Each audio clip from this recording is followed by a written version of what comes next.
ये पंक्तियाँ जो मैं आज आपको सुनाने जा रहा हूँ, राष्ट्रकवि महाआरामधारी श्री दिनकर के बहुविस्तृत महाकाव्य उर्वशी की है। उर्वशी की भूमिका में दिनकर जी ने लिखा है कि महाकाव्य उर्वशी में उर्वशी का पात्र सनातन नारी का प्रतिनिधित्व करता है, तो पुरुरवा सनातन पुरुष का। उर्वशी स्वर्ग लोक से उतरी हुई वह देवी है जो इस धरती के सुखों का भोग करना चाहती है, तो वही पुरुरवा इस धरती का ही वह मनुष्य है जो लोक और परलोक दोनों का आनंद लेना चाहता है। लेकिन पुरुरवा द्विधा में है, एक तरफ उसकी अपनी गृहस्थी है तो दूसरी तरफ उर्वशी का उद्दाम आकर्षण है जो उसे अप्रतिहत अपनी तरफ खींचता रहता है।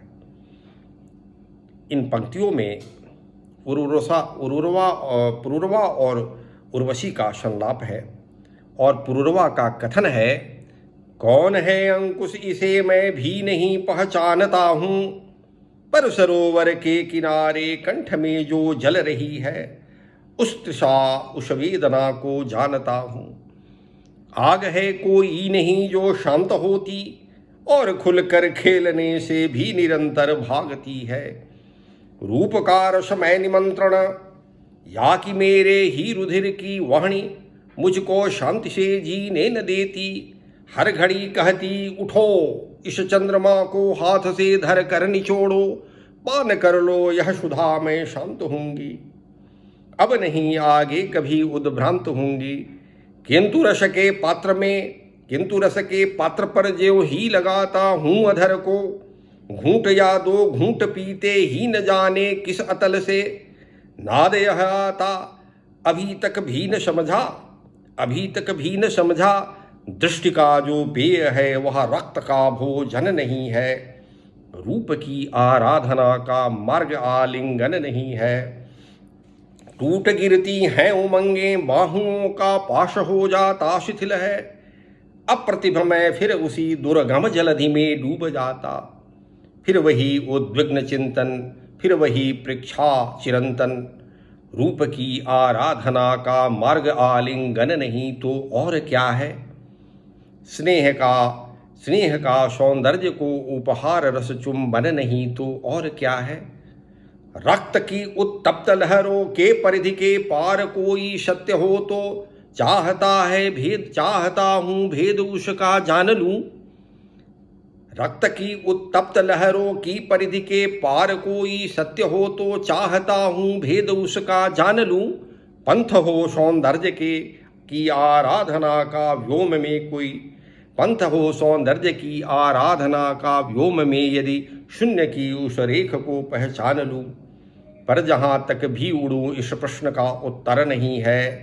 मृत्यु महदाकाश में ठहरे कहाँ पर, शून्य है सब और नीचे भी नहीं। संतोष मिट्टी के हृदय से दूर होता ही कभी अंबर नहीं है। इस व्यथा को झेलता आकाश की निस्सीमता में घूमता फिरता विकल विभ्रांत पर कुछ भी न पाता। प्रश्न जो कढ़ता गगन की शून्यता में गुंज कर सब ओर मेरे ही श्रवण को लौट आता। और इतने में मही का गान फिर देता सुनाई। हम वही जग हैं जहाँ पर फूल खिलते हैं, हम वही जग हैं जहाँ पर फूल खिलते हैं। दूब है शैया हमारे देवता की, पुष्प के वे कुंज मंदिर हैं जहाँ शीतल हरित एकांत मंडप में प्रकृति के कंटकित युवती व स्वच्छंद मिलते हैं। इन कपोलों की ललाई देखते हो और अधरों की हंसी यह कुंद सी जूही कली सी। गौर चंपक यष्टि यह देह श्लथ पुष्पाभरण से, स्वर्ण की प्रतिमा कला के स्वप्न सांचे में ढली सी। यह तुम्हारी कल्पना है प्यार कर लो, रूपसी नारी प्रकृति का चित्र है सबसे मनोहर। ओ गगनचारी यहाँ मधुमास छाया है, ओ गगनचारी यहाँ मधुमास छाया है। भूमि पर उतरो कमल कर्पूर कुमकुम से कुटज से, भूमि पर उतरो कमल कर्पूर कुमकुम से कुटज से। इस अतुल सौंदर्य का श्रृंगार कर लो।